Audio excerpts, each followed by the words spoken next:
গাধার মতো শরীর আর মাথায় গোবর, তুই আবার ফেল করেছিস। বের হ আমার কলেজ থেকে, তোর দ্বারা কিচ্ছু হবে না। যা মুচিগিরি কর।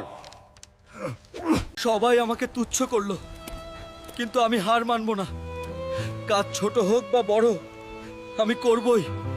স্যার, জুতা সেলাই করবেন? মাত্র 10 টাকা, খুব ভালো কাজ করি। অপমানের জবাব কথায় না, কাজে দিতে হয়। হাল্ক দিন-রাত পরিশ্রম করে জুতা বানাতে লাগলো।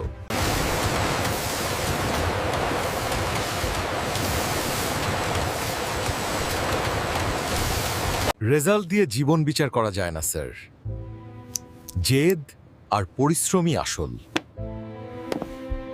হেরে গিয়ে থেমে থেকো না, পরিশ্রম করলে তুমিও সফল হবে। ভিডিওটা ভালো লাগলে সাবস্ক্রাইব করো।